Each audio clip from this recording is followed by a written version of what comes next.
being flexible on the break. This is now my honor to introduce René Frégosi. Are you here, René? Yes? Maybe over there or on a chair here, as you wish. Oui, là-bas peut-être. Tu as de la lumière là, hein, il vaut mieux. Et tu as ton... Voilà, voilà. Alors, René Frégosi, donc... René Frégosi is a researcher who has presented two theses, one on a philosophy one on Vladimir Lankelevich and a political science one in 1996 on the democracy's transition in Latin America. She continues her research, but she has finished her career at the High Studies Institute of Latin America at the Sorbonne Nouvelle Paris 3 in Paris. She is leading research in political science as well, and she's published several books. I'm not going to name them all. France, Another Effort to Remain Secular, and recently 50 Shades of Dictatorship, Temptation and Authoritarian Hold in France and Elsewhere in 2023. René, thank you for being here. You have the floor. Thank you very much, Cécile, for inviting me to this very interesting event. So it is 4 p.m. on the dot, and I will try to stick to the time, but I'm also going to be reading. And I know many of us aren't used to reading, but to stick to time, we will try. Now, I'm going to be talking to you about the link, which I believe is quite clear, between free thinking and the free control over one's body. And I'm also going to be doing a bit of propaganda when it comes to libertarianism. So the notion of free thought is rooted, of course, in the humanist spirit of the Renaissance, the use of reason, knowledge of nature, the exercise of free will, and the analysis of politics are its main foundations. From the 16th century and throughout the 17th century, many promoters of free thought were persecuted by political and religious powers.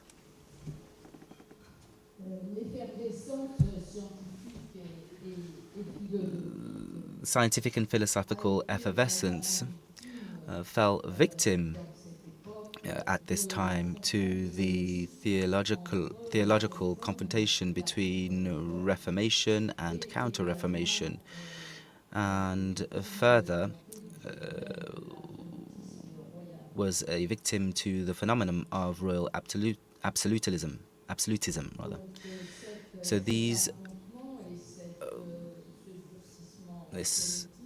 political hardening fueled a climate of great violence against any deviation from religious orthodoxy and political power.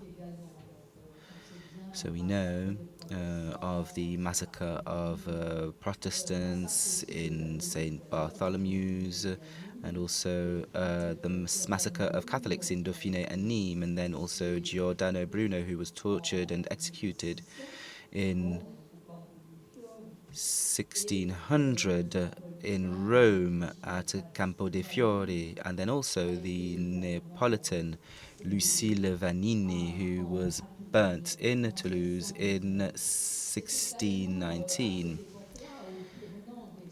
At this time, that is to say at the turn between the 16th and 17th centuries, we also saw the intensification and codification of the hunt for witches, apostates and heretics. And we saw this morning that heretics often meant Protestants, but not only. Jews were also considered as such and could be hunted or persecuted in the same way.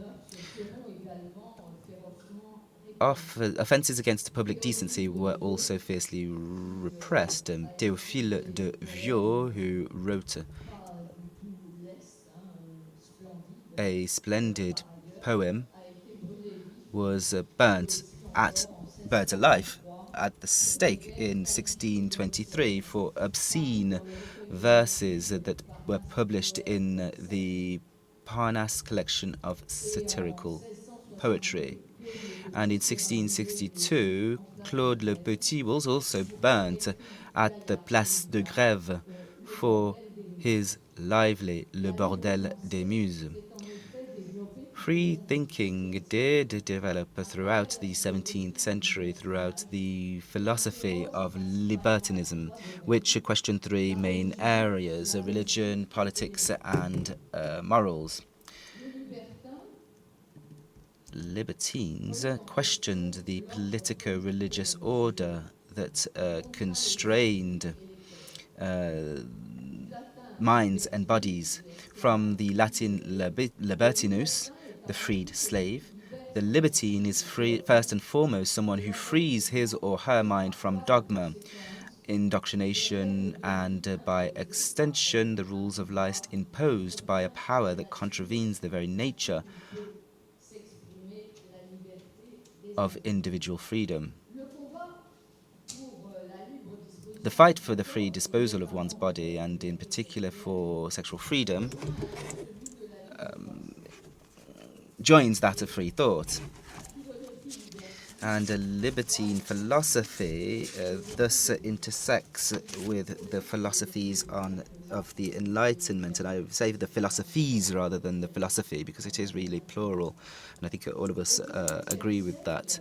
In the 18th century, although the repression did not totally cease, and this is something that we also saw this morning, the enormous relief felt at the death of Louis XIV led to a great freeing or liberation of morals, accompanied by the flourishing of a whole literature that was lewd to the point of obscenity, from Abbé Prévost Manon Lesseau to Jean-Charles de La Touchy's Portier des Chartreux, from Pierre Chauderlos's masterpiece Les Liaisons Dangereuses to Restive de la Bretonne, the autobiography of Monsieur Nicolas, and of course the immense work of Donatien de Sade, and most notably La Philosophie dans le Boudoir, which combines explicit political statements with sexual apprenticeship, or sexual learning.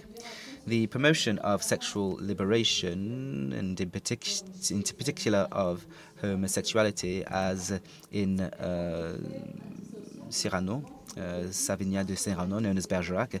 This is inseparable from a multifaceted rationalist and naturalist philosophical trend. Thus, it echoes in some respects the passage entitled Des Cannibales, the cannibals, in Montaigne's essays. Cyrano's imaginary journeys are a pretext to demonstrate the relativity of morals and customs, and exposed a libertine conception of the world which is based on materialism and questions religious dogma and royal authority. The free thinker is the defender of the free exercise of individual autonomy. He is first and foremost attached to freedom, with equality as its instrument, and we discussed the close relationship between liberty and autonomy. For an individual to be free, all must be free on an equal footing, as freedom knows no degree. This is true of the equality between the sexes, which the 18th century began to assert with Condorcet,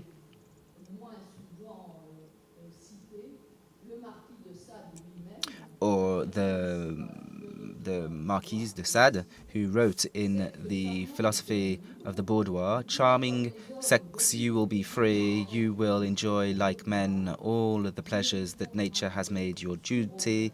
to enjoy, you will not be constrained by any of them.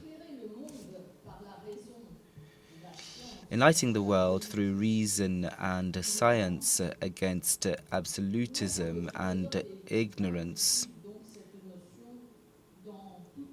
Philosophers and writers spread this notion throughout Europe, and the Enlightenment, the term the Enlightenment, is used in English, as I just said, enlightenment, die Aufklärung in German, in Italian, Illuminismo, la Ilustración in Spanish. This common ideal can be deployed at several levels, linked together by the ideas of freedom and humanity. To the question, what is enlightenment, Immanuel Kant provides the following answer. I quote, Aufklärung is man's emergence from the state of minority for which he is himself responsible. Minority is the inability to use one's understanding without the guidance of another. We are ourselves responsible for this state of minority, when the cause lies not in an insufficiency of understanding, but rather in an insufficiency of the resolution and courage to use it without the guidance of another. Sapere aude said, have the courage to understand your own understanding, and this is the motto of Aufklärung. Now, the philosophers of the 18th century, like the classical writers and even the moralists of the 17th century, from Racine to Corneille, Molière, La Fontaine, but also Fenelon to Pascal, they are all at one, in my opinion, with their contemporaries in libertine thought, even if it may seem paradoxical to link Fenelon and Pascal to libertine thought. However, it's the same breadth of freedom, the same movement of emancipation that gives birth to the modern individual, to this notion of the free individual. To ignore or obscure the contribution of libertine philosophy is not only unfair, but also detrimental to the humanist struggle, which remains more relevant than ever. However, the 19th century would remember the libertine movement only for its debauchery. And what was important in this notion was freedom and a person's autonomy and to have a disposal over one's body. So in the 19th century, a new era of scientific and philosophical blossoming was also a time of regression in terms of freedom of morals, and in particular women's freedom with the advent of a bourgeois society.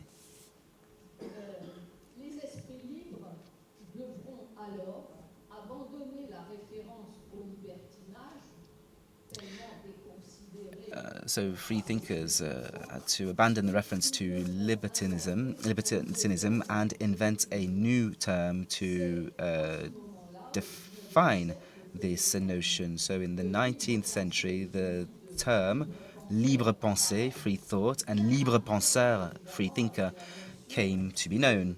Following this came the notions of these two.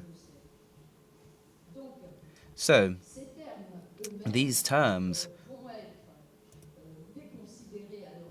were in turn discredited and their concepts denigrated, in particular in the context of the secular or laic struggle with the Catholic Church equating freedom of conscience with moral disorder and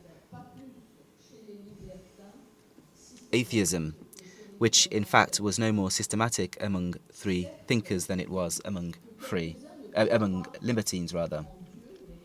Certainly, in fact, that some people believe in no God is a condition of the freedom and equality of all religious beliefs.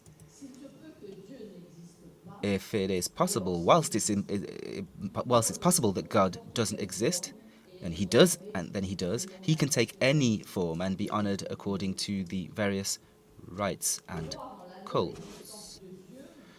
Believing in the non-existence of God, or to experience his absolute absence, is at the same time to assert the freedom to believe the opposite, the existence of God, that is to say. So, not believing in God is a condition to live. This existence of God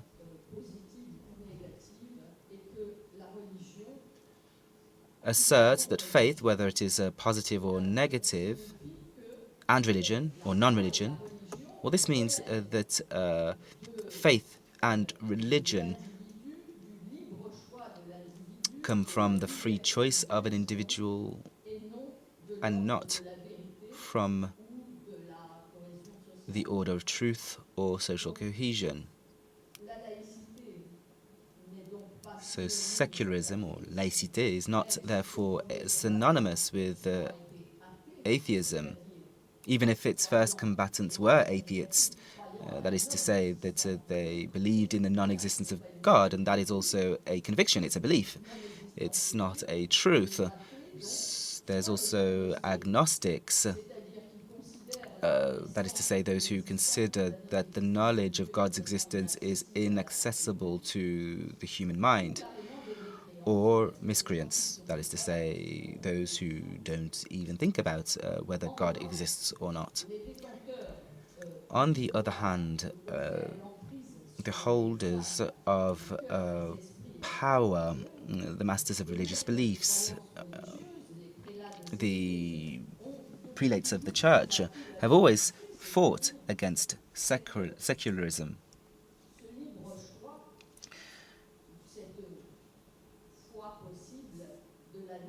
So the possible faith in the belief of the non-existence of God.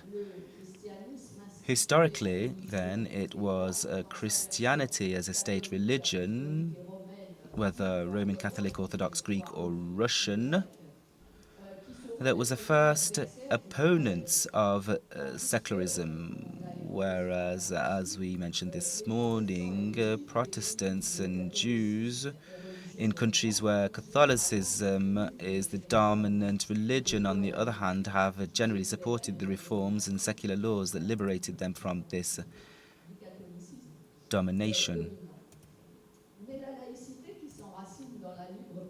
But secularism, or laïcité, which is rooted in free thought, is a philosophy, a spirit. Before being a legal corpus, if you will, it was in this spirit that, in my opinion, French Freemasonry was born.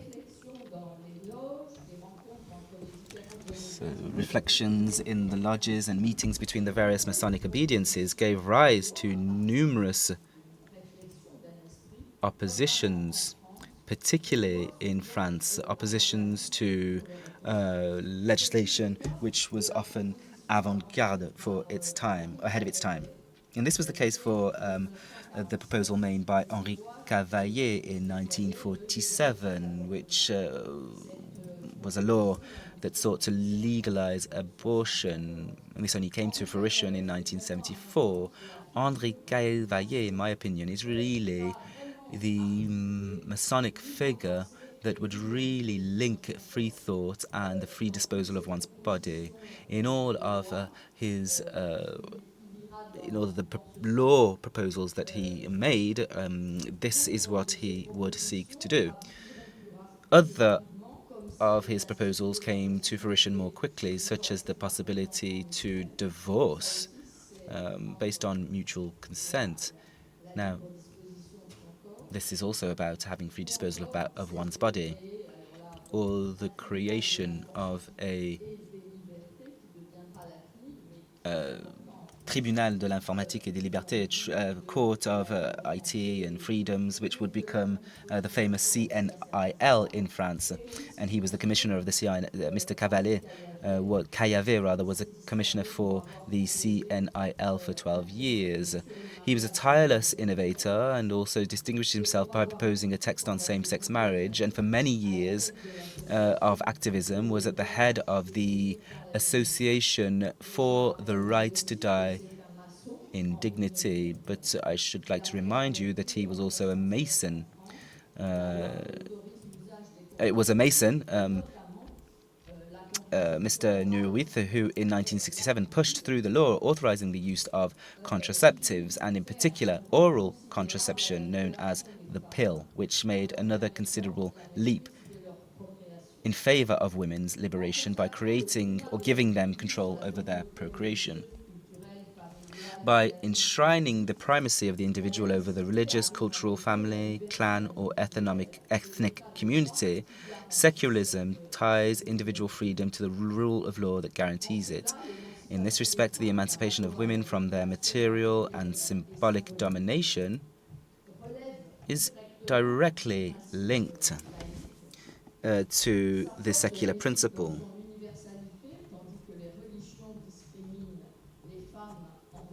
Its strength lies in its universality, whereas religions discriminate against women by claiming different rights or different sexes, because it consists in defending women's rights to be free in the same way as men, and therefore ensuring that all citizens enjoy the same rights. The feminist struggle stems, in my opinion, directly from the universalist claim it shares with secularism. The exclusion of women from Masonry can therefore be perceived and interpreted as the result of an historical, religious, and cultural impregnation that is clearly misogynistic, and the stubborn refusal of co-education in French Masonry in the age of Enlightenment following the French Revolution and right up to the present day, this can only be seen as an incongruity, a contradiction, or even a scandal. But it is a topic to be studied, and I refer you to the excellent book by Cécile Révaugier, which was recently published in the Pollen Maçonnique collection,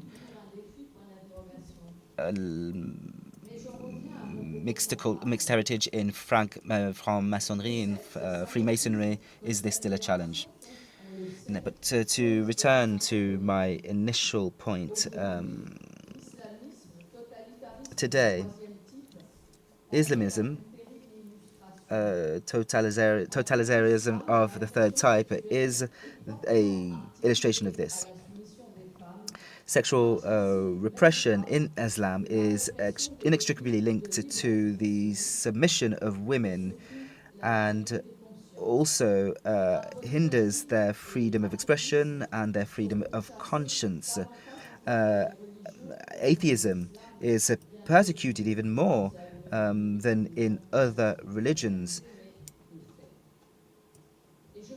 And I would like to quote a psychoanalyst friend of mine who is Tunisian, who works with the apostates of Islam. Her name is Sonia Zadig.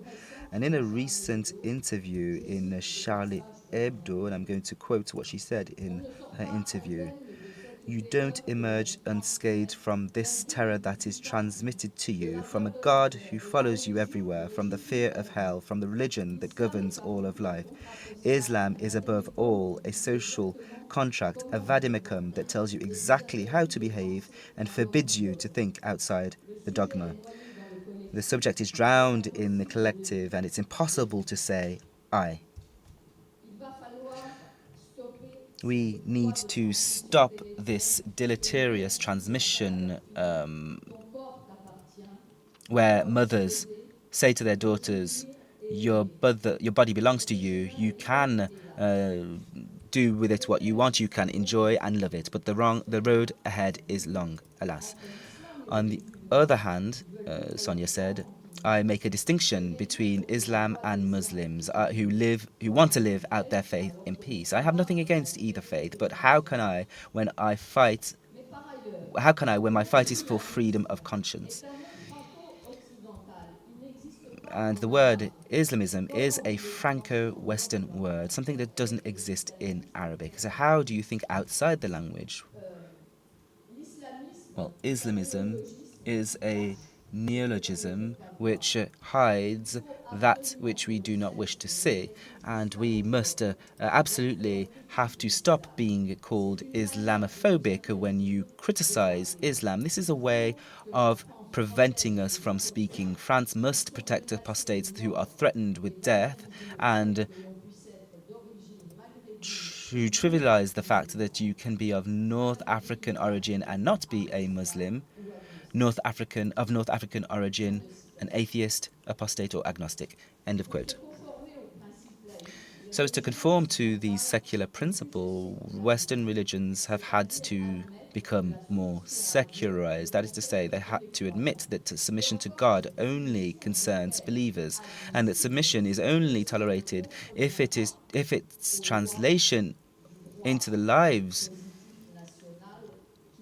of the faithful is subordinated to the law and institutions of the state. However, in today's world, the Muslim religion is finding it difficult to confront and also conform to the secular principle. The desire to have Islamic precepts accepted by society as a whole through the separation of sexes and community in the public arena and through the recognition of blasphemy in particular, and also through the imposition on the faithful of discriminatory practices that run counter to fundamental freedoms. And here I'm speaking of women, homosexuals, apostates, but also scientists. This is why the secular struggle in France has been dormant and was dormant during the 20th century, and it was revived in the face of the political Islam that was developed there, and which is asserting itself as the enemy of secularism and democracy. Bringing secularism to life in the Republic takes the form of a battle when both beliefs and the authorities guarding orthodoxy and orthopraxy accept neither the possibility of religion being called into question nor the abandonment of their power. This battle is never won once and for all. So, as Freemasons, because I'm also a Freemason, we must pursue secularism by appealing to reason and intelligence, the surest weapons against obscurantism and fanaticism, and thus by claiming our affiliation with libertine philosophy. I conclude by quoting Jacques Prévost, who gives this definition of libertinism in his introduction to the second volume collection Libertin du XVIIIe siècle. I quote, libertinism is not in ideas, it is in audacities. It's not in answers, but rather in the questions, and I see it as a model for all times. Thank you.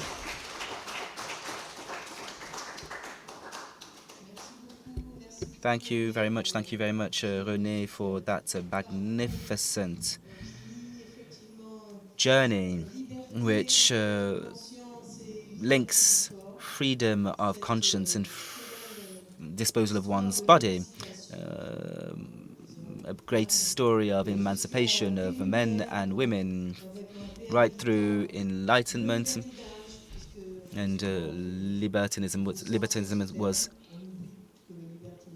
reappropriated. We often forget that it's a concept that is much more complicated than what we think of. And so you spoke about that, and you also spoke about laïcité. So thank you very much, René.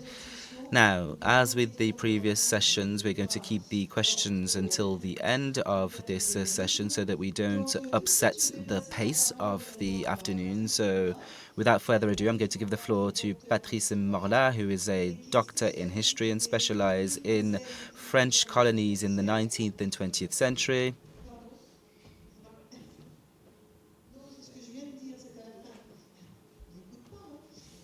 So questions at the end. Pay attention, please. So he published the history of Indochina between the two wars. It's available in 4 volumes, and recently he published a works called The Republic of the Brothers, the role of the Grand Orient in the restoration and the evolution of the Third Republic, the Grand Orient of France from 1870 to 1940. Thank you very much, Patrick, for being here. À la demande de Cécile. Thank you, Cécile. And to Cecile's request, I have been thinking about the freedom of reflection, free thoughts in Annam. And I focused on one lodge. It might feel a bit restrictive, but we're going to think about the challenges faced by that particular lodge. And that can be a representation of all the challenges faced by all the imperial lodges. France's colonial presence in Southeast Asia was established with the gradual conquest of Vietnam, Cambodia, and Laos over a period of 27 years. From Vietnam, Dainam, Cambodia, and Laos. After the Franco-Chinese War of 1885, the leased territory of Gongzuan in southern China was added to what was to become the Indo-Chinese Union. The main potential enemy for the French was Vietnam, so they divided the country into 3 parts: Tonkin in the north, Bak Ki, Annam in the center, Trang Ki, and finally Cochin China, Nam Ki. This division also reflected the gradual nature of the conquest. The 5 countries of the Indo-Chinese Union enjoyed different political and diplomatic status. Cochin China was a directly administered colony. Cambodia was a protectorate, Annam is another. In theory, Tonkin is a protectorate linked to the court of Yue, but in fact it is halfway between Cochin China and Annam, in that the representative of the Emperor of Annam is in fact the senior resident. Laos was split in 2, direct administration in the south around Vientiane and a protectorate in the north around the King of Luang Prabang. Second slide. The Society of Foreign Missions of Paris is an institution of missionary fathers, not a congregation with direct links to Rome, but also to Paris. Since the mandate given to Louis XIV in 1622 by Pope Gregory XV in order to counter the influence of the Spanish Dominicans and Portuguese Jesuits who had been sharing the world since the Treaty of Tordesillas on the 7th of June 1494. 1658, Rome decided to send 3 French apostolic bishops to China, Tonkin and Cochin China, with the aim of creating indigenous clergy. That's the word that we used at the time, indigenous. In 1663, the MEP are the foreign missions, so that's how we will call them, the MEPs. And it was established in Paris. Their authority was to extend throughout Asia, including India and China, Siam, Cambodia, and even Japan. As the MEP was a society of fathers and not a congregation, it was able to slip through the net of the common laws. They were therefore free to operate in Indochina and the Far East, where they played a leading role in China in defending French interests. They were strongly supported by Théophile Delcassé, minister of the Quai d'Orsay and a member of the GODF. The MAPs were one of the main shareholders of the British bank HSBC and owned several thousand hectares of plantations and rice fields. 1907, when La Libre Pensée d'Annam opened its door, the MAPs were in charge of 34 dioceses with 1,915 seminarians and around 1.5 million faithful throughout the Indo-Chinese Union. In Annam, of course, there were the MAPs, but also the Sisters of St. Paul de Chartres and the Brothers of the Christian Schools. Christianity in the Protectorate is directed by 3 apostolic vicars based in Hue, Nikong, and Vinh. The church in Annam had 143 European missionaries and the same number of Indo-Chinese priests to look after a flock of 261,000 souls. The MAPs also had 125 schools, including a superior school in Quang Tri. The MAPs were, in fact, the privileged representatives of a privileged religion. We forgot to show number 3 and number 4. The 3 and image 3 and 4. The role and power of the GODF in the Third Republic is well known. There is no need to return to it here. It should simply be pointed out that the most of the governors general in China from 1890 to 1925 were brothers or lotons such as Albert Sarraut. Members of the GODF were also present en masse throughout the colonial apparatus in the offices of the Rue Oudinot in the largest parts of the empire in Africa, the Maghreb, Madagascar, the West Indies, and so on. The first mayors of Saigon were Masons. Laos was acquired by France by brother Auguste Pavie, and the port and city of Haiphong were administered by Masons. At the time of the creation of the lodge in Christian, image 5, the GODF had 7 workshops in Indochina, and the Grand Lodge de France had 6 others. Another had to be added, but of droit humain in Hanoi in the early 1920s. Before the First World War, the GODF did not initiate women or indigenous people. The GLDF initiated indigenous people, but not women. And finally, the droit humain initiated women and indigenous people in Hanoi after 1919. The GODF began to initiate indigenous people in Indochina after the early 1930s. At the crossroads of the 2 centuries, the fight for secularism dominated metropolitan politics, and all this spilled over into the colonies under its control. The imperial lodges were going to do everything in their power to oppose the whole presence of the missions, whether religious, social, or political. They also fought against the union of the sword and the goupillon.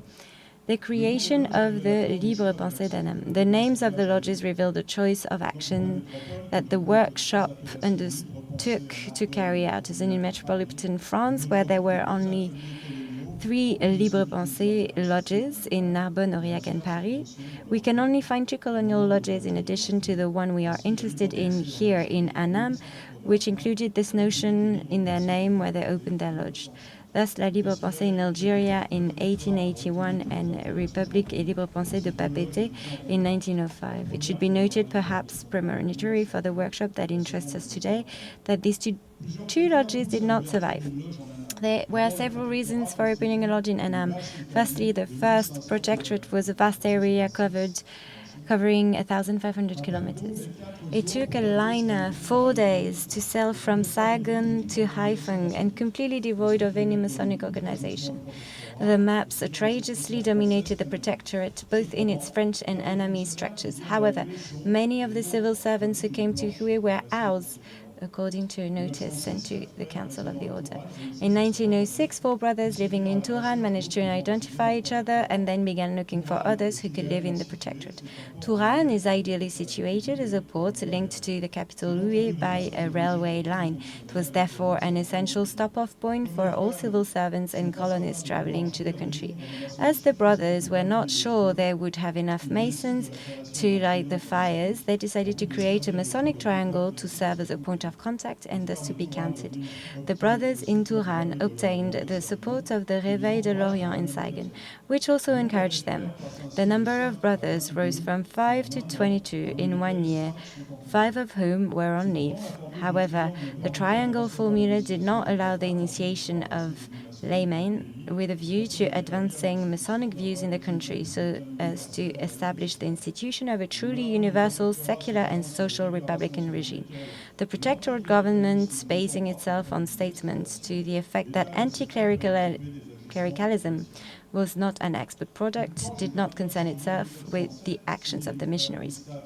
A board dated 29th of January 1907, signed by Brother Gustave Serre on behalf of the Triangle of La Libre Pensée d'Annam and requesting a symbolic constitution, was sent to the GODF. Gustave Serre was born in Paris on the 5th of October 1875. He was an administrator in the Indochinese Civil Services and lived in Hue. 7 masters, 7 brothers gathered around him were present. A list of about 30 other potential members was drawn up. The application complied with the necessary forms. The Council of the Order granted its symbolic constitution to the Lodge La Libre Pensée d'Annam in the Orient of Touran on the 18th of March 1907. The lodge was set up on the 20th of May 1907 in specially rented premises. Speech by the Venerable Serre. Gustave Serre is elected Venerable. His inaugural speech sheds light on deeper Masonic concerns. It was a real plea for concrete Masonic action in Annam. He thanked and congratulated the founders and brought them the greetings and fraternity of all the Masons of the Order throughout the Imperial Republic. The simple words reveal the satisfaction of seeing a lodge emerge in the Protectorate that would not only take up the torch of the obedience in general, but also undertake a local fight against the main enemy, the foreign missions of Paris, and the various reactionary and anti-republican lobbies linked to them. In the words of the Venerable Serre, these commitments to combat also took the form of a sort of recognition by the GODF of those who had the courage to found the lodge. But the speech was not confined to congratulating and encouraging the new Masonic troops.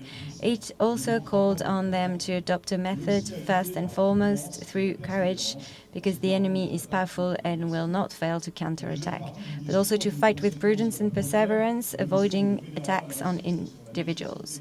The second part of the speech is a consequence of the first, insofar as the Venerable insists on the need of public education in order to advance the ideas of progress and contribute to the development of the country. This desire to teach the natives the values of progress, science, and republican ideas. The end of his speech, alas premonitory as we shall see, turns more towards a kind of manual for good Masonic practice, so as to avoid friction and misunderstandings between brothers. The essential response consists in the strict observance of the rules and rituals, and I quote, "I want to repeat to you, my brothers, without its symbolism, without its rituals, our federation will be just another association. What would initiation be without its symbolic meaning? It is for this reason that the brothers must pay the greatest attention to applications from laymen and profane. In the same way, it is advisable to rigorously examine the candidacy so as to avoid the entry of parasites." The work of the workshop. From the outset, the lodge set to work resolutely. As in all the workshops, La Libre Pensée d'Annam unfolds its outfits in accordance with the traditional orders of the day. When a brother died, a battery of mourning was made in his memory. The lodge initiated lay members. There are records of 7 initiations in 1907. The following 3 years saw the initiation of 8 new members, and finally in 1911 the workshop reached its peak with a total of 13 initiations. Then came a gradual decline with 4 initiations in 1912 and just 1 in 1913. The native guard, who acted as police in Annam, came first with 8 representatives. Next came the civil services and the trade and industry employees, each with an identical number of 5. There are also 4 employees from the Customs and Excise Department and the same number from the Public Works Department. Finally, there were 2 doctors and 2 teachers, including the head of public education in Annam. Brother Le Breton was in charge of the Métis Society. However, other affiliations strengthened the lodge. The assemblies looked at social issues, as in the case of, in October 1907, of a vow it made to the Grand-Orient concerning officially recognized natural children born in ephemeral love affairs between Europeans and Annamite women. In fact, it was a question of promulgating laws in metropolitan France that would give these children the same rights to inheritance as those entitled in metropolitan France. She produced another document concerning the fate of orphans and the creation of a mutual aid fund to support them. Later, it would also advocate the granting of scholarships and educational assistance in Indochina for orphans who were deprived of them. It also extending its work to the colonial administration by discussing the fate of civil servants who had reached the age limit for retirement. The lodge expressed the wish that, in view of the situation of married colonial civil servants obliged to leave for convalescence, the passage of their families should be paid for out of the general Indochina budget so that they could benefit from free passage to and from Indochina. The lodge also fulfilled the purpose of its creation by fighting against the Church of Annam.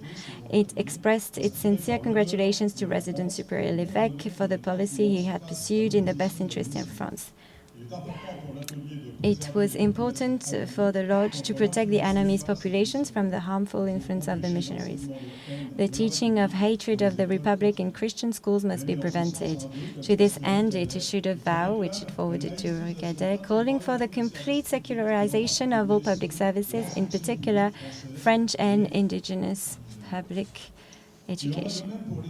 The same applied to the missions hospital services. Finally, in July 1912, the lodge called for the abolition of the free postage granted in Indochina to all missionaries, bishops, priests, and sisters. This injunction was submitted both to the general government and to Riccadet, this time in the form of a vow. Still in the anti-clerical register, but this time also political. It called for the republican laws of 1901 and subsequent years to be promulgated in Indochina. In June 1911, it used the Violet Report, revealing to the House the pact made between Governor General Klobuchowski, Paul Bert's son-in-law, and the missions, in particular concerning the creation of a weekly publication entitled The Religious Week in Annam language, to request that he not be dismissed as head of Indochina. The lodge also points out that as soon as he arrived in Indochina, he treated the Masonic lodges as enemies. The fact is all the more interesting that the same Klobuchowski had been initiated and was listed as a dormant Mason. The lodge therefore asked, in the very interest of Masonry, that the Grand Orient use all its influence to ensure that he could not return to Indochina. The lodge also asked that precise secular instructions to be given to his successor by the Minister of Colonies. In terms of Masonic discipline, the Libre Pensée d'Annam intervened with the Council of the Order in 1911, concerning certain points not respected by Masons, going to the colonies without taking part in the work of the Orient lodges where they lived. To strengthen human solidarity, it is important that brothers arriving in Indochina identify themselves to the lodges, as many do not do so and refrain from taking part in the work of the lodges. The Free Thought of Annam asked for the Masonic rights of these brothers who did not declare themselves and did not take part in the work be revoked, and that their memories be made execrable to all Masons. The first signs of trouble. From January to November 1909, 5 brothers, including the Venerable Gustave Serre, on the 1st of June, resigned from the workshop because of a change of Orient. In his place, Brother Charles Saint-Jean, a public works engineer who had been a member of the workshop by affiliation since June 1907 and master since 1893, was elected and sent as a delegate to the annual convent at Riccadet, was re-elected in March 1910. Alongside him, Brother Lacombe held the position of workshop secretary. I am mentioning his name because we'll talk about him later on. But the difficulties associated with the vastness of Annam and the dispersion of the brothers within it, added to the bad weather, began to their toll. And I quote, "Our workshop was materially unable to meet earlier, communications in Annam having been interrupted by 3 successive typhoons which destroyed all the dikes." Because of the geographical distance and the lack of modern means of communication, attendance at meetings became unpredictable. Most of the brothers lived between 1 and 2 days from the temple site. The railway only links Haiphong to Vinh, and the rest of the journey has to be made by road or by boat. In an attempt to counter this, the Free Thought of Annam asked the Council of the Order for authorization to set up in Niue, the capital of Annam, thus transferring its initial headquarters from Turan. The geographical location of the offices of the lodge was dispersed, which disrupted its work and damaged their personal relations. We have seen that the reason given by the brothers for the creation of this lodge in 1907 was precisely the remoteness of the Masons from Annam, either from Hanoi or from Saigon, the true Orient with lodges. However, once this initial difficulty had been resolved in theory, it soon became apparent that it had not. What's more, some people living in Niue asked for the lodge to be set up there, while those living in Turan wanted the opposite. Riccadet gave its authorization for the lodge to be moved to Niue on the 27th of July 1911. All this also posed problems concerning the replacement for the position of venerable. The lodge wrote to the Council of the Order, and I quote, "We have had to choose Brother Louis Boudinot, an administrator in the Indochinese civil service, as venerable, as he is the only one who is not on leave, having just returned from leave, but who does not have the seniority in the rank of master required by the internal regulations." The Council of the Order replied, "Taking into account the special situation in which you currently find yourselves, the board has exceptionally considered the election of Brother Boudinot as venerable of your lodge to be valid and regular." We are now getting to the tougher part of the presentation. Brother Georges de Vraine, Director of Agricultural and Commercial Services in Annam, was elected venerable in January 1912. He lived in Nuet. He was born on the 21st of November 1817. Aveyron. He was initiated as an apprentice on the 21st of July 1894, apparently at the Picardy Lodge of the Grand Lodge de France at the Orient of Amiens. He was made companion and master on the same day in November 1894 in this lodge. It is also possible that he attained the rank of Knight of the Rose-Croix in the La Fidélité Valley in Lille this time. His Masonic record shows him as a member of l'Avenir Khmer de Phnom in June 1908 and finally of the Freethought of Annam in January 1911. He was re-elected in 1913. External attacks. The first concrete attack came at the 1912 General Meeting of the Association of the Civil Servants of Commercial and Agricultural Services of Indochina, based in Hanoi. The agenda referred to the De Vraine affair because of certain grievances leveled against him. A serious and thorough investigation was carried out into his attitude towards the community. The problems are said to revolve around the misappropriation of funds and property for personal use. Following a review of the Annam Department's sericulture expenditure, it emerged that Georges de Vraine had made unauthorized transfers to pay coolies in an irregular manner. He was also accused of stealing 400 piasters, approximately 3,000 euros. The vote to remove him from the register was carried by 12 votes to 5. Unfortunately, there were a number of other factors which were to facilitate the attacks on the workshop. In fact, there were several warning signs of problems to come. Several brothers tried to take advantage of the lodge to make their faults known, in particular by taking advantage of the fact that the post of senior resident in Annam Inoué was once held by a brother. This was the case with the Venerable de Vraine, who was accused of torturing one of the Annamite foremen. The senior resident, a Freemason, did not support him. Georges de Vraine then contacted him. He knew a member of Parliament. He knew to have him taken into early retirement. As a result, the higher residents of the Protectorate decided to deal a fatal blow to the workshop. To this end, representatives of the administration informed the families of those concerned that civil servants were traveling under the instruction of the head of the department, de Vraine, through the intermediary of Lacombe, who, as an officer of the lodge, was also the secretary of Jean-François Charles, senior resident of Annam.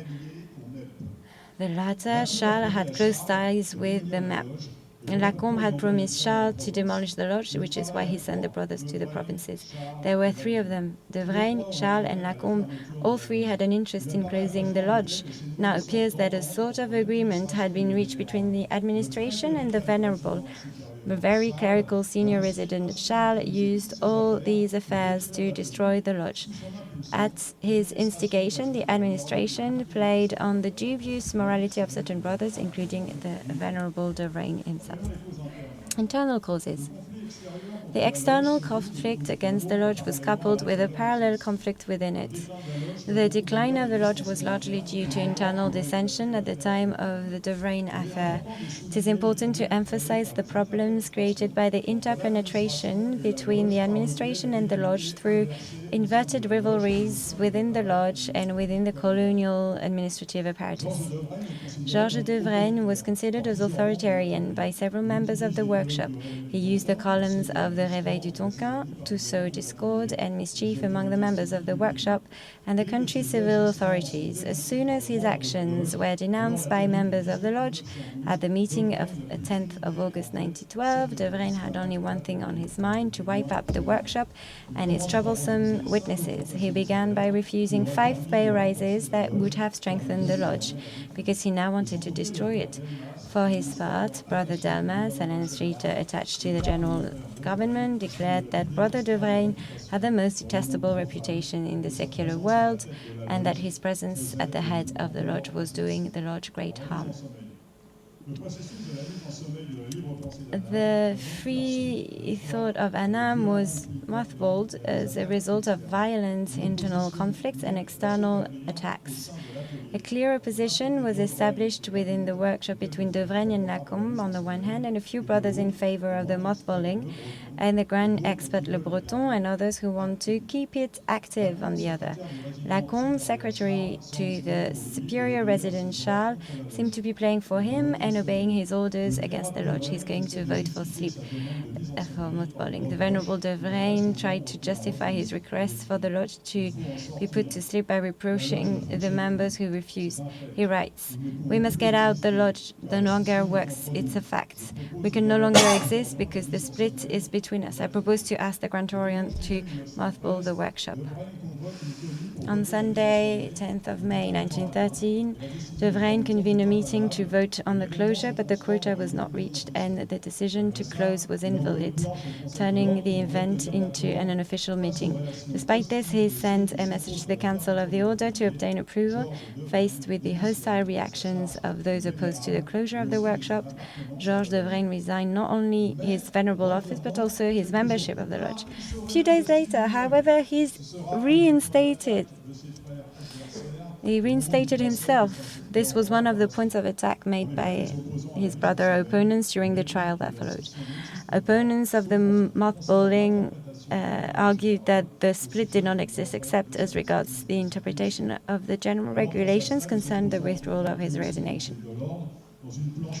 Faced with this, the opponents also contacted the Council of the Order. In a letter to the Council, Le Breton said that the Venerable de Vrain had divided in order to rule and wanted the workshop that witnessed his misdeeds to die. In his opinion, Freemasonry had lost face at the Orient of Hué in the eyes of laymen, who were exultant because of the ignominy and of his anonymous letters dragging women through the mud.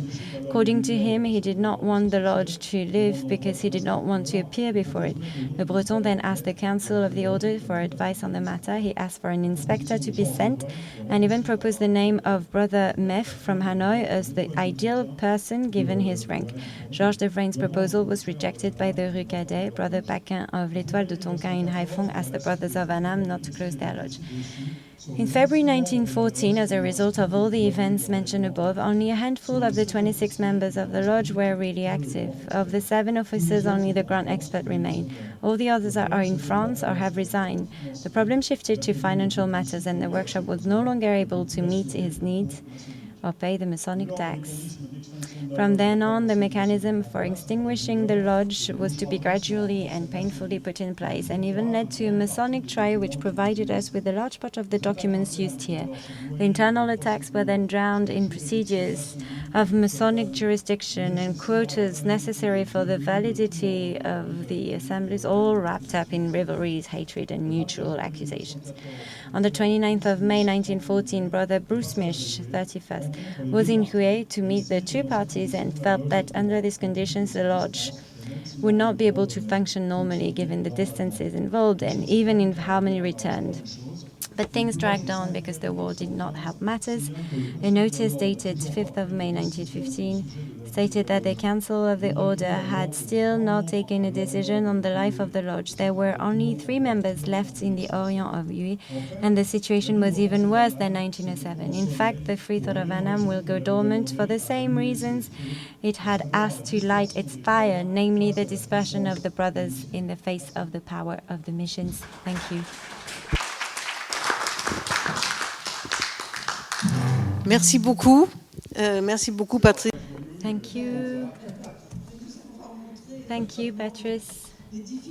for having shown us the challenges faced by this lodge. It was not an easy struggle.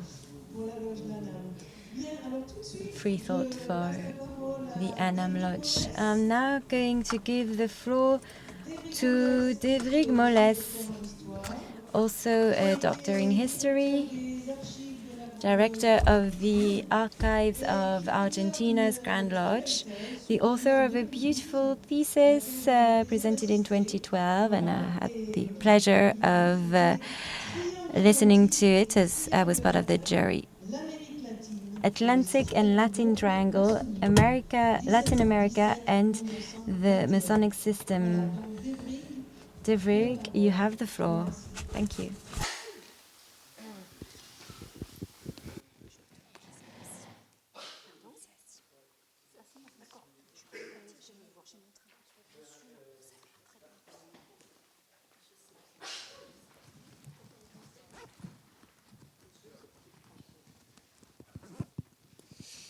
Bien, merci beaucoup Cécile pour cette invitation. Thank you very much for this invitation, André. Thank you very much for your support from the outset, since the beginning, actually 25 years ago. Very happy to have met Margaret Jacobs, Jeffrey Tisson, and many others. It was a pleasure to hear your presentation, such beautiful work.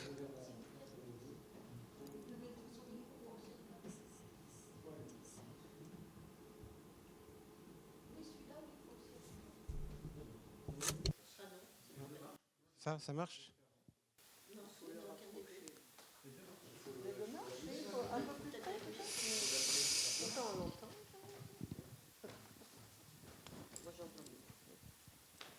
Et puis, merci. Voilà. J'étais particulièrement content d'entendre aussi la docteure Fregossi, dont j'ai particulièrement apprécié les lumières. Alors, je vais... So I'm going to talk to you about nationalism and the French model. I'm going to talk about three thoughts. And as I indicate in the title, when I was asked to take part in this event, I wondered, how should I talk about Latin America?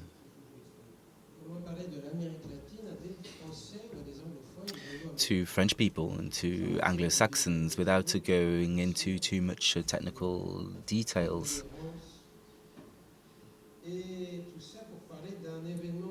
And all of this is to speak of a founding event, the university reform that was engaged in Argentina after the First World War, so in May 1918. So just to go over my initial reflection, Latin America was the far west, if we were to use this concept created by Alain Rouquier.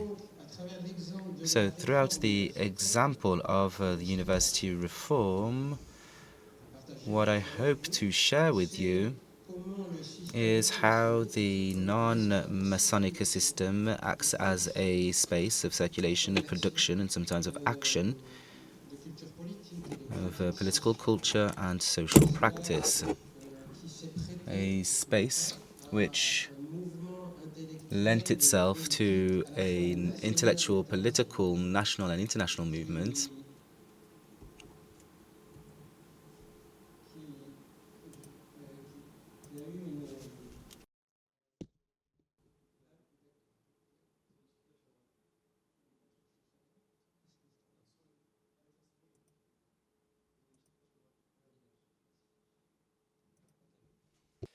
Voilà. Donc c'est un mouvement qui commence dans le centre de la... So it's a movement that began in the center of Argentina at the University of Cordoba, a Jesuit university that was founded in 1613 at a time when the Europeans began to colonize Latin America, South America. And as I have attempted to indicate with these red circles, this movement spread very quickly to the other regions of Argentina, in particular to the east of Buenos Aires in La Plata,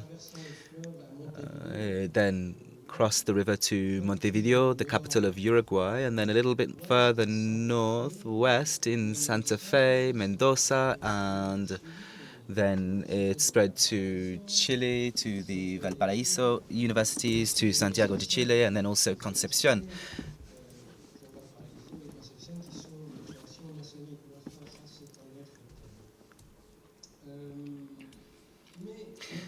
But that is not all. I have also tried with these red circles to highlight the main areas of expansion, of spread of the movement of this university reform, with a sizable epicenter in Mexico, and we'll see why, but also in Cuba and in Peru, and of course in Brazil.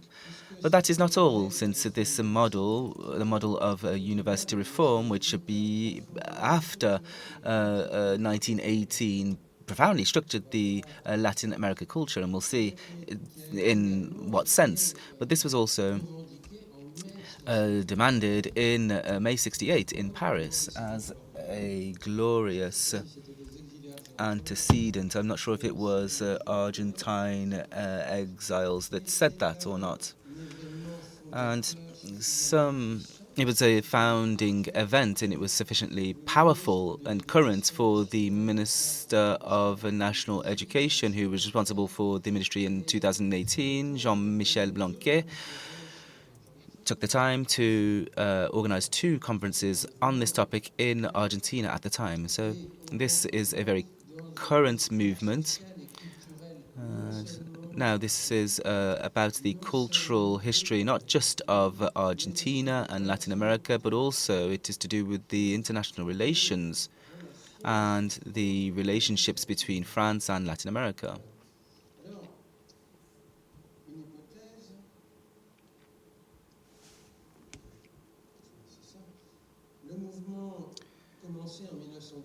So the movement started in 1918 and had long-lasting effects, which were spread through time and space. And there were 2 lines, if you will: the secular democratic modernization, which was inspired, as we will see, by the French model, and international traditions of free thinking. And we've seen some examples of this today. The second area of strength is absolutely different, and this is the birth of Latin American anti-imperialism.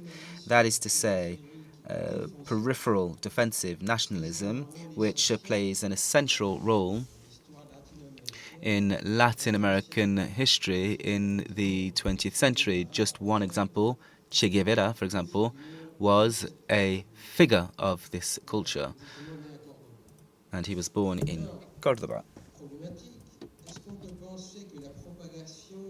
So can one see the spread of this movement to be explained by the international public opinion? Well, the gestation and the spread of this movement, does this result from the existence of large international civil networks specializing in the production and transference of modern cultures. So they were in some ways social laboratories within which the successive cultural generations would elaborate ethical content for the modern state. And social actors and political actors would rely on this ethical content. Now, I'm going to move into a wider perspective, because I think it's important to start to consider, as soon as the 16th century, the question of the longevity that characterized this university reform, because here we're talking about the expansion of pan-European modernity. And in the 16th century, Europe began to have influence over the world through its expansion and European explorations. There was also the birth of a global capitalist world. And then this was also the beginning of the conquest of the Americas. At the time, the society was a society of castes where the Catholic Church was a total institution that guaranteed the cultural unity of the pan-European world, but also carried out social control and the training of intellectuals in European society. And this led to the foundation of the University of Cordoba in 1613. And then following that, there were some changes as soon as the 16th century, a progressive empowerment of civil society in the face of military and religious powers, the Protestant reform and the weakening of the Catholic monopoly, and also the century of the Enlightenment later on, marked the first scientific and associative revolution, as was explained by Madame Réjouvet earlier on. Now, the French Revolution was also key. Just to summarize, we went from a society of castes to a universalist paradigm, one which was equal and democratic. So, among the symbols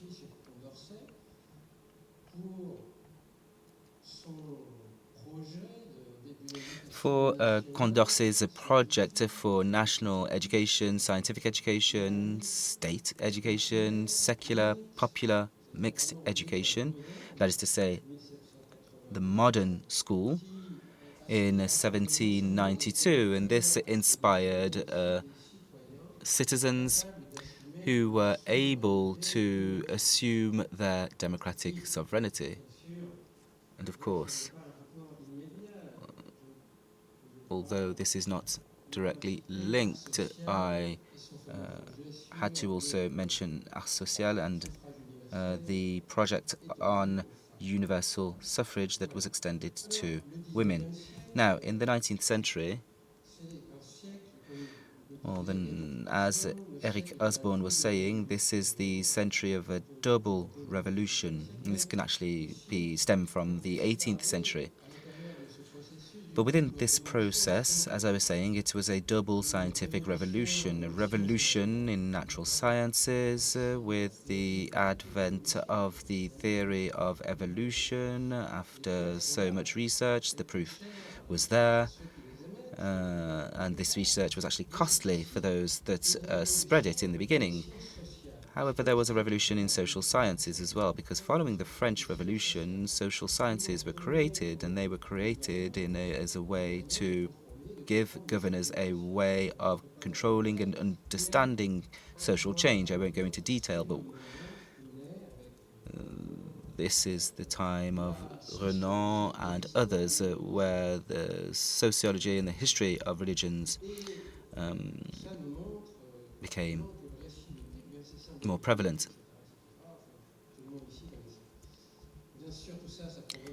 And this led to conservative resistance, both in Europe and in North America. There were a number of persecutions of scientists and intellectuals, but also in South America as well, because South America is even more conservative. And at the end of the 19th century, the University of Cordoba, the oldest, biggest university of almost the entire continent, rejected the theory of evolution and empirical scientific methodology. So this was a problem for universities. And there are a number of anecdotes about this that appear in the literature. However, despite this resistance, the winds of change were present in Europe, North America, Latin America. And as Leopold de Zoya, a Mexican philosopher, said, exiles, immigrants, and the new urban classes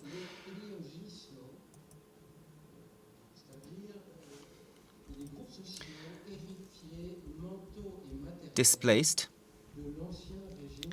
the former colonial regime. And one of the epicenters was Rio de la Plata in Buenos Aires, a region between 1870 and 1930 received, it is estimated, at least 7 million European immigrants, mainly Italian, Spanish, and French, and perhaps other nationalities. And in this context comes the question of masonry.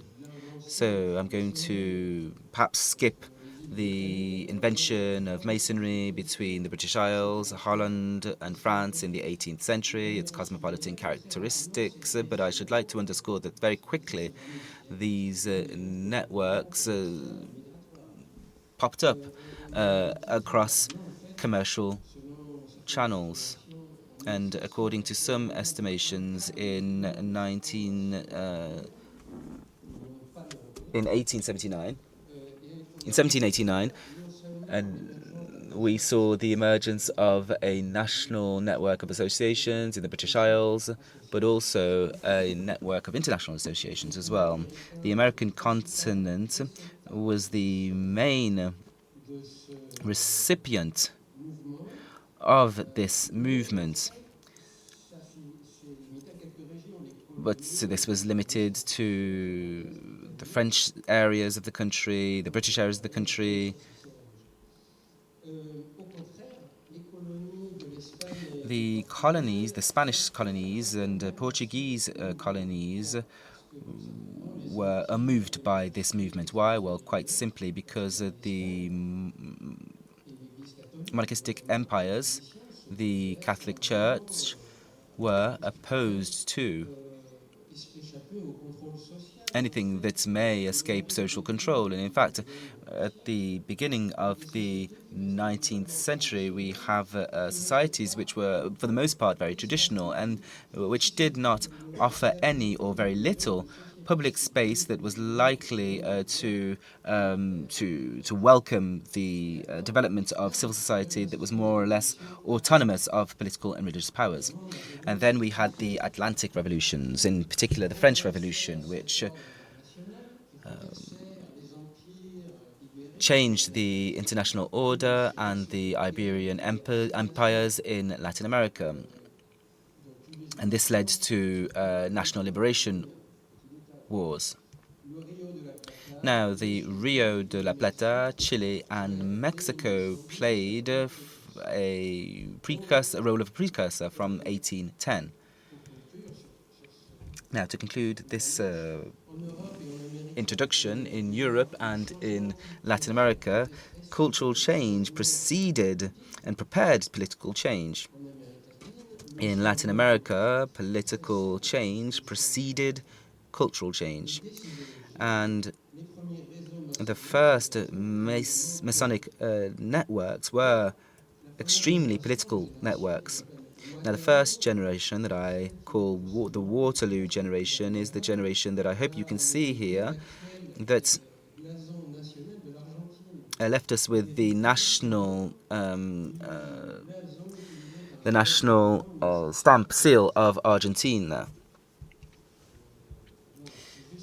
So this was just to give you an idea of how the exiles of Waterloo would fuel the national liberation armies that were made up of young North American nationalists who saw in Spain and Portugal the use of Masonic methods as a way to organize politics, and they took this back with them to Latin America. Now, the first generation took place in a context of war and revolution and disappeared from 1825, 1830, and this was sped up by civil wars, dictatorships, etc. And they did nevertheless try to found the University of Buenos Aires, the first as cultural, scientific institutions. They also tried to have Aimé Beauplan, for example, French figures who were very famous and important, visit the region. However, things stopped there, and we had to wait until it wasn't before 1850, before a new cultural generation would be born. And in the south, this encompassed the three oceanic republics of the Great South, that is to say, Argentina, Chile, and Uruguay. Now, on this diagram, I've tried to explain the genealogy of the South. So you see here Argentina, Chile, Brazil, Uruguay. And what I should like to show you here is that all of this is formed under the impact of two influences. First of all, the expansion of power and European societies and power, that is to say commercial power expansion, cultural expansion, military expansion, and also at the same time a switch in regional geopolitics with the expansion of the influence of Brazil from 1830 onwards. But I won't dwell on this particular area. So the intense social transformation that followed was the result of two factors. The institutionalization of republics whose modernizing project would be the integration, the national integration into cultural, migratory, economic, pan-European networks, that is to say civilization, modernity, etc. That was the project of these new governing classes, and then there was also the rapprochement between these governing classes and exiles, and from that we saw the creation of national Masonic obediences, so extraterritorial European lodges, and I have studied them using an article published in 1993 by Mr. Combe.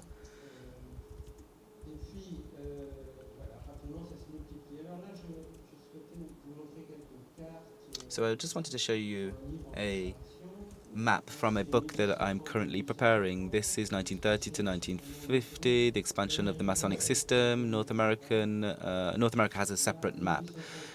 1850, 1870, where we can see there's a further development, and this is 1880, 1990, 1914, so we can see how this begins to expand. Now, let's talk about countercultures, free thinking and feminism. How did that arrive in Latin America? And, well, it was through these Masonic networks that the platform of modernizing countercultures arose from 1850, for example, in the Rio de la Plata. So you had political exile socialists, Alexis Perret, for example, who introduced a comparison of religions, and he had a huge career in higher education. He was involved in the Universal Exhibition in Paris.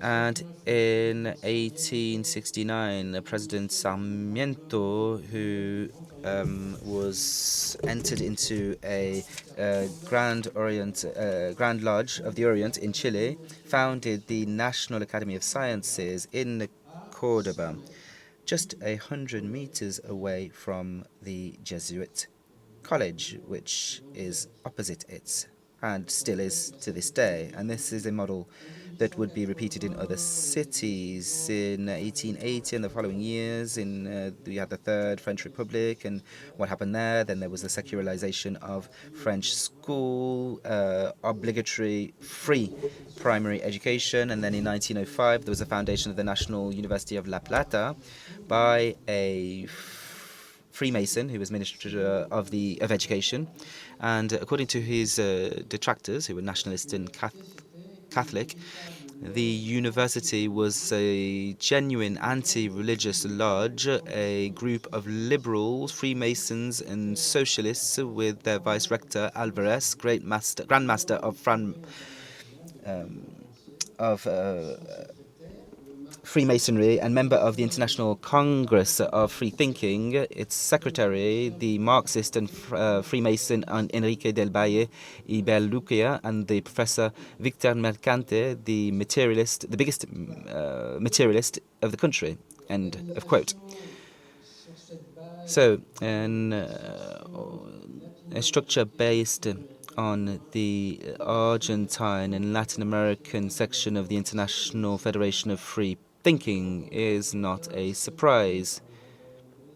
The Grand Orient of Argentine and the Grand Orient of Brazil would be present at a congress in 1904, very important dates. And the 1906 Congress was organized. So 1904 was Rome, Paris in 1905, Buenos Aires in 1906. And then after that, there was the campaign to legalize divorce, and this was done alongside Alfred Naquet and other Freemason MPs. And then this is also the time at which Garibaldi's monument would be raised up and would be seen as a symbol against the Catholic Party at the time. And Garibaldi at the time was a former member of the French lodge, the Amis de la Patrie. And at this time, this is when we see the rise of feminist activism, which was supported by a Spanish activist. And I know that there is a study on her life, which would end in Mexico in 1950.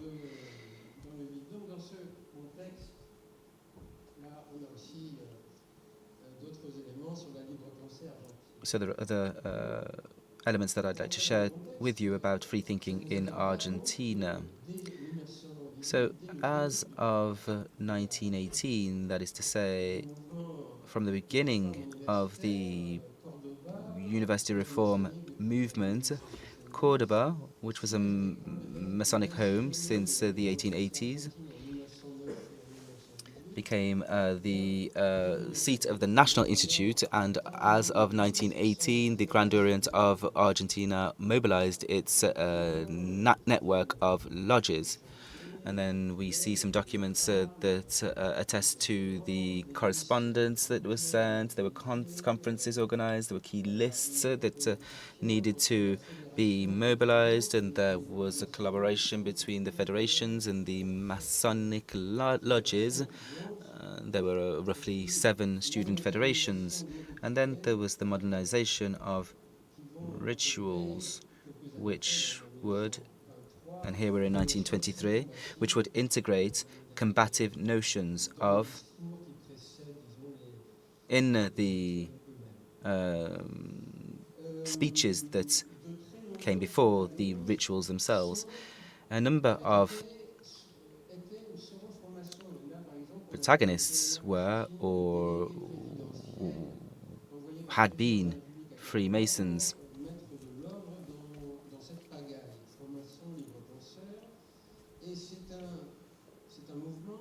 And the university reform movement had a dual ideology. On one hand, it's a movement that was open to the free men of South America. So, on one hand, free men. This was the French model, and this French model appeared in the documentation, and also appears in the. And I'll show you just a few of the sources, the essential sources, and it appears in the press as well. So here we have, for example, the 31st of March. It's a communiqué from the student committee, and it's the creation of the University Federation.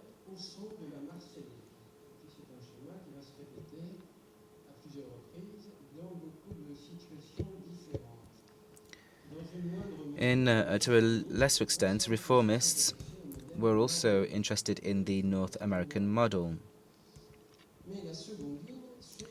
So what was the second line? The second line is South America, the birth of the Latin America imperialist regime. So something that we need to remember, this was 1918 and European models lost their appeal. Europe placed the instruments of progress and civilization at the service of barbarism. So, from 1918, for example, one of the student leaders, also a Freemason in this important book, said that Europe has failed and can no longer guide the world. And therefore, it's important to create a Latin American identity and culture. This movement quickly spread to Mexico in particular, because this is not just a context of the Russian Revolution, but also the Mexican Revolution.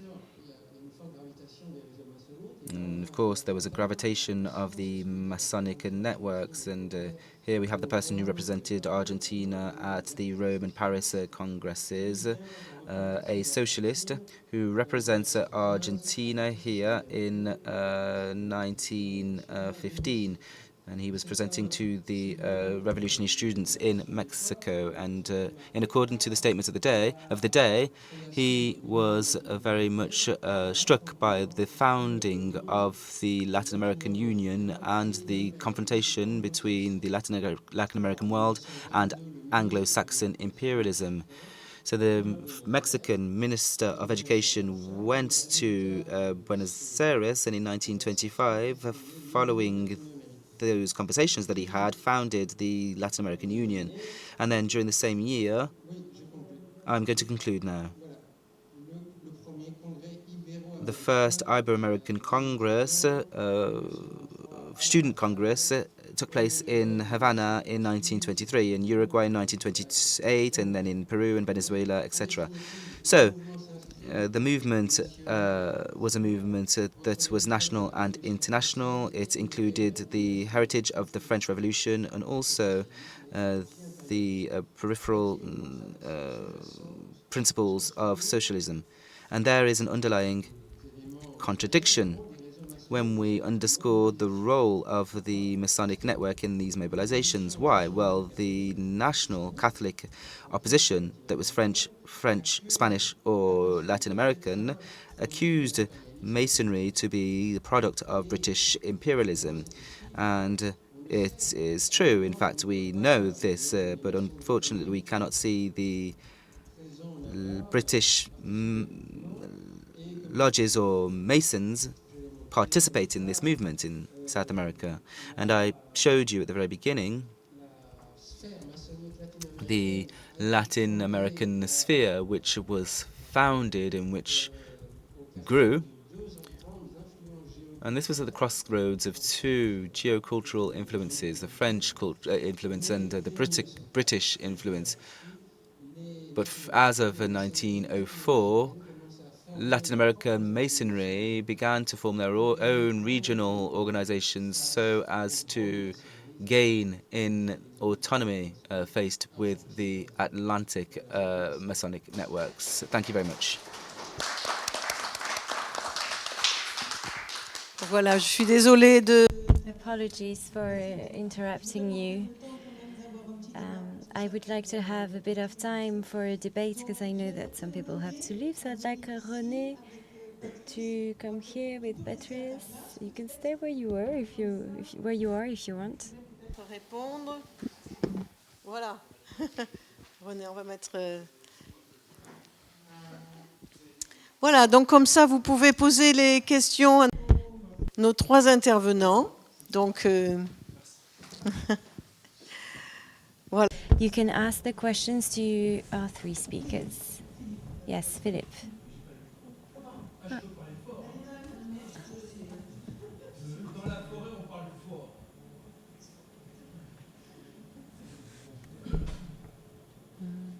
Non, tu ne nous parles pas de la forêt, c'est promis. Je te remercie. Bonjour. Alors en fait, I have a question to your dear sister. Last Tuesday, I was at the Mercure Hotel at Bordeaux Airport, and I was having lunch with the Musotis meeting, and different brothers from the region got together. One of our brothers mentioned that his venerable master, from a male obedience, would offer his apprentices to go to a libertine club in Pessac. After having laughed about it, we wondered about why it was part of an initiation. Was it just to show the way to freedom? Was it a way of being emancipated? I said, well, it makes people smile or laugh. But what I would answer is that if it's the second warrant, no, the worshipful master. Well, regardless of this, what bothers me with this is the fact that there's a relationship based on authority between either the worshipful master or the junior warden, and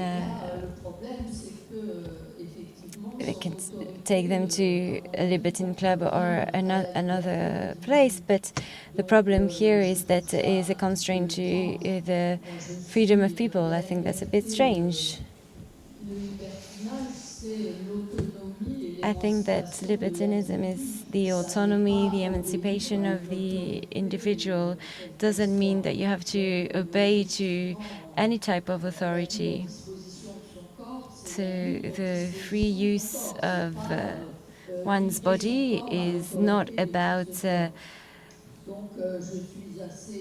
giving one's body to any type of authority. So I find that quite surprising. Maybe it was just a joke. Puis merci, René nous a bien quand même rappelé le sens philosophique. We were given a philosophical reminder on the meaning of libertinism that we inherited from the Enlightenment. Another question maybe on what Patrice said, de Vrig? I thought your two presentations were fascinating.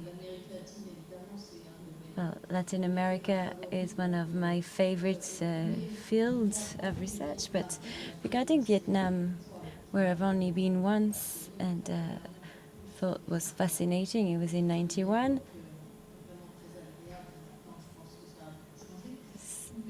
Still a pleasant time.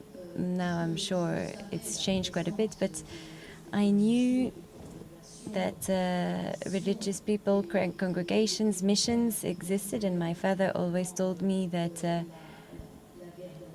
the war of Indochina had been launched because of the missions which wanted to keep their powers in Vietnam. But I was surprised to hear how long-lasting Catholic holds was. Could you tell us a couple of words about this? Freemasonry was truly in a position of this hold against individuals. Well, in the end, it's quite ambiguous. The relationship between imperialism and religion is very ambiguous. French imperialism, on one hand, uses Christian local Christian local presence to promote its dominant position, and then paradoxically they use this to rule in favor of Rome. So there's a dual movement taking place. And from 1926 to 1927, you should know that the police is also surveilling bishops. So from 1927, I think Monseigneur Constantini is revoked. He goes around Asia, China. He arrives in China, and from 1927 he decides that the church in Indochina is going to become an Indo-Chinese church and not a French church. So from 1927-28, the Indo-Chinese church becomes a national church, no longer a French church. The example I gave regarding Théophile Delcassé was important Freemason minister of Foreign Affairs. They need the missions because they don't have the funds locally to implement their measures on education, and it's a type of imperialism, cheap imperialism.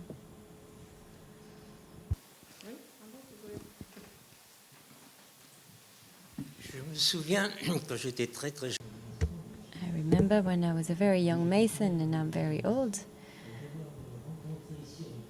that I met here, Rue Cadet, an old man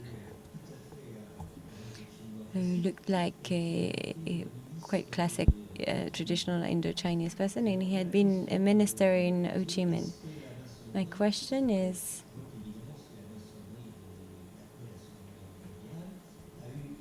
has Freemasonry after the Second World War had a chance to survive the change of regime?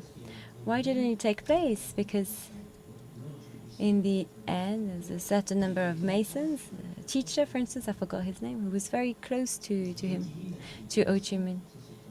And Ho Chi Minh said that he was a Mason.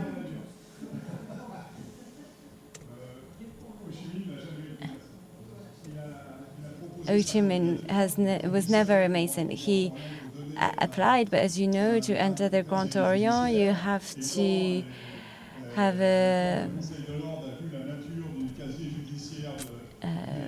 Virgin DBS, no past criminal history. It was then rejected.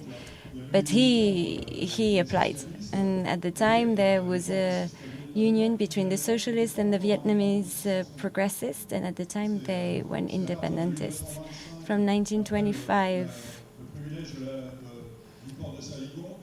after the privilege of the port of Saigon, that Vietnamese progressists are going to become allied to the Vietnamese socialists. But if he was a minister for Ho Chi Minh, he couldn't be a Mason because it was forbidden. So maybe he was a Freemason before.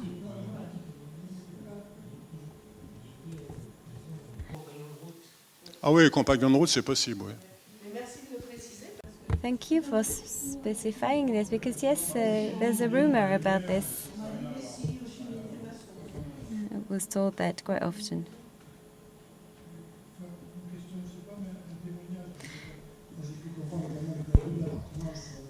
From what I've understood, when you both belong to the Communist Party and Freemasonry, that's forbidden. It's quite clear. But what remains today is a permeability between Catholic and secular institutions. I lived in an orphanage, a secular orphanage, where children were taught by religious. It's quite striking. And the Vietnamese clergy is named by the Vietnamese government, I said. This for Devrick. Hola. I'm going to ask in English, but I always talk to Devrick in Spanish, so it's strange hearing to you speaking French, your native language. Devrick, I really appreciate that you mentioned. I mean, of course, that in Latin America, political change came first and then cultural change. But also, what you're stressing is cultural change and how libre pensadores, and all this change affected. And in the case of Mexico, for example, in the 19th century, during all this, the secularization of the country and all those reformistas in the reform in the mid-1800s, Benito Juárez, Melchor Ocampo, all these libre pensadores and many of the Masons were very important. But the same case in Argentina and Chile. But my question is, some of these Latin American countries like Brazil, or Argentina and Mexico had a dictatorship. Rosas, Porfirio Diaz, in the turn of the century, in the fin de siglo. How did that impact? ¿Cuál fue el impacto? ¿No? What is the impact of the dictatorships in this cultural, melange that happened there? Merci. Thank you, Guillermo. Bien, je répondrai en français. Well, I will answer in French. Merci pour cette question. Thank you for this question. Alors, ce sont des situations différentes. There are different situations, but at the same time similar. Factuellement, dans le cône sud, la dictature instaurée en 1830 par When the dictatorship started in 1930, led by Rosas, who admired the Hispano-Catholic traditionalism, making Jesuits come back, and was anti-Mason. He started a terrible policy on any type of association. And so the few French migrants are going to go to Uruguay. Here, that's why Uruguay has been secular, truly secular up to now. Regarding Mexico,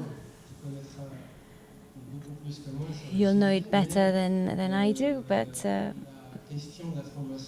the issue of Freemasonry appears to structure the different political sides. The Federals, Yorkins. Someone told me about the existence of Joel Robert Poinsett, a secret agent from the US, who was first in Chile and then the Rio de la Plata region in 1810, 1815, then Mexico, 1825, and he was leading political factions to face Scottish people, the Yorkinians, and against the Scots. But what struck me was the transition between from 1870 of the Mexican right, which is a revolutionary right that is going to lead the war of the reform with Benito Juárez. It's a very important period of time. And in 1880, Porfirio Diaz tries to reintegrate Mexico within the international community. And in my opinion, he's going to use a Scottish rite that is expanded in the Atlantic world to do that. And that's where the hegemony of the Scottish rite is born in Mexico. And at the same time in Brazil, in 1822, as we say, Peter I becomes Grand Master, and then a few weeks later bans Freemasonry. And the Republicans go into exile. And in 1830, they form a Grand Orient of Brazil as part of an empire that is becoming more and more solid. It's the most stable state of the 19th century. And then from 1950, the Brazilian power starts spreading to Paraguay, and that's where, with the British influence, French influence, that's where the Freemasonry from the Rio Plata region is going to be created. Lots of information. But regarding Latin America, yes, that's a very complex situation, because we can't assimilate Masonic ideals and liberalism and democracy. For instance, Francia, the great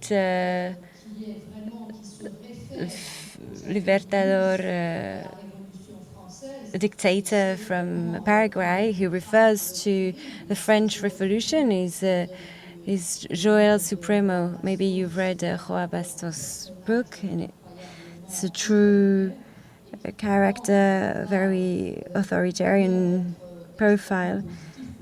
That's going to be very positive for the country, actually, for the national Paraguayan independence. But he refers to ideals that we share, but he is a great dictator. Same for Fiore Diaz.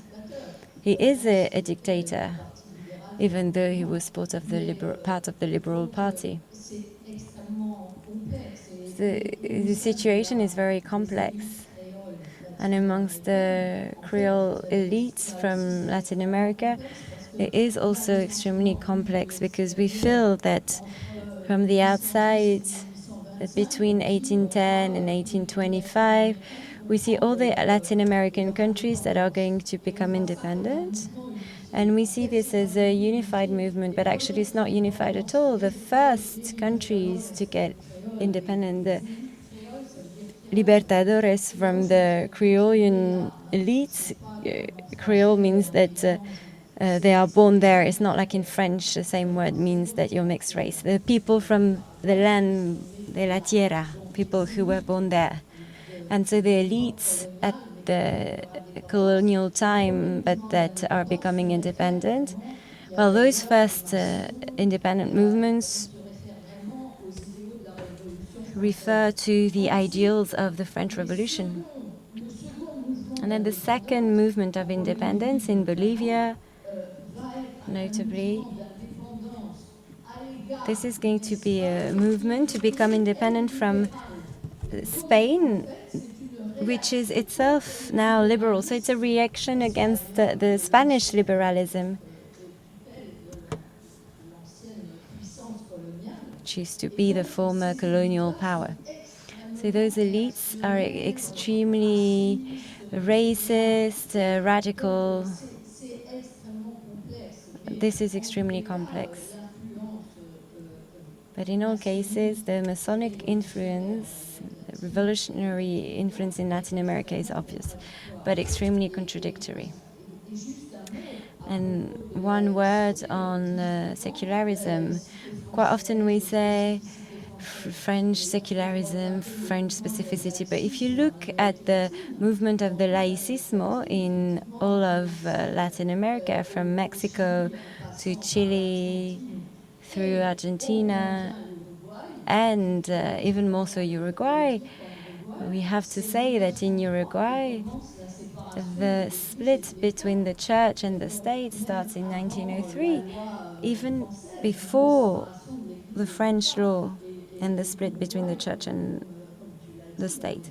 And Uruguay, as you said, is probably a country that is even more secular than France. So secularism is not really a French specificity, something that is original, and is truly present in Latin America. Thank you for this specification.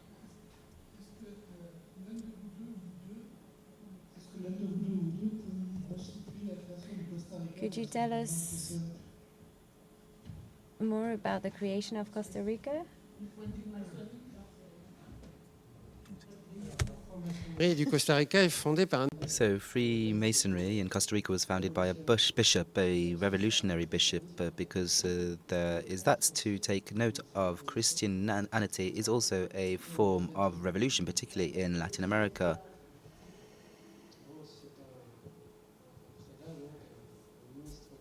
So it was a Catholic minister who was exiled and who was fairly liberal, and the foundation of the microstates of Central America come from the breakdown of New Spain and of, over time, up until 1915 with the foundation or the creation of Panama. So this is about North American geopolitics and the imperialism, the regional imperialism of the United States.